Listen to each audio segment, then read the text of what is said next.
پاکستان میں non filers category ختم کرنے کا فیصلہ کر لیا گیا ہے۔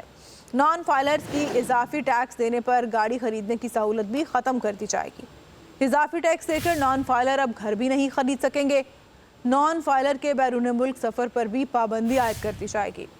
میوچل فنڈز میں سرمایہ کاری اور کرنٹ اکاؤنٹ کھولنے پر بھی پابندی ہوگی۔ ماہانہ 50,000 کما کر گوشوارے جمع نہ کرانے والے نان فائلر ہیں۔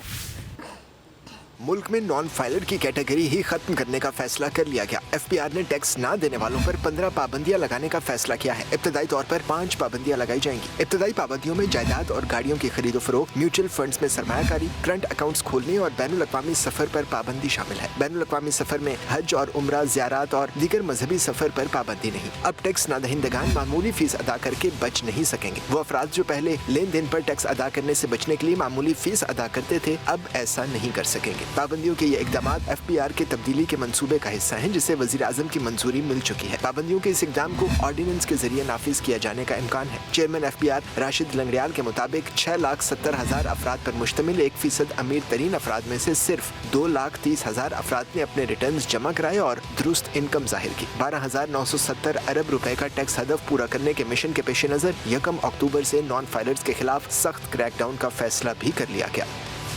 ملک میں نان فائلر کی کیٹیگری ہی ختم کرنے کا فیصلہ کر لیا گیا۔ ایف پی آر نے ٹیکس نہ دینے والوں پر 15 پابندیاں لگانے کا فیصلہ کیا ہے۔ ابتدائی طور پر 5 پابندیاں لگائی جائیں گی۔ ابتدائی پابندیوں میں جائیداد اور گاڑیوں کی خرید و فروخت، میوچل فنڈز میں سرمایہ کاری، کرنٹ اکاؤنٹس کھولنے اور بین الاقوامی سفر پر پابندی شامل ہے۔ بین الاقوامی سفر میں حج اور عمرہ، زیارات اور دیگر مذہبی سفر پر پابندی نہیں۔ اب ٹیکس نہ دہندگان معمولی فیس ادا کر کے بچ نہیں سکیں گے۔ وہ افراد جو پہلے لین دین پر ٹیکس ادا کرنے سے بچنے کے لیے معمولی فیس ادا کرتے تھے، اب ایسا نہیں کر سکیں گے۔ پابندیوں کے یہ اقدامات ایف پی آر کے تبدیلی کے منصوبے کا حصہ ہیں، جسے وزیر اعظم کی منظوری مل چکی ہے۔ پابندیوں کے اس اقدام کو آرڈیننس کے ذریعے نافذ کیا جانے کا امکان ہے۔ Chairman F P R Rashid Langrial کے مطابق 6,70,000 افراد پر مشتمل 1% امیر ترین افراد میں سے صرف 2,30,000 افراد نے اپنے ریٹرنز جمع کرائے اور درست انکم ظاہر کی۔ 12,970 ارب روپے کا ٹیکس ہدف پورا کرنے کے مشن کے پیش نظر 1 اکتوبر سے نان فائلرز کے خلاف سخت کریک ڈاؤن کا فیصلہ بھی کر لیا گیا۔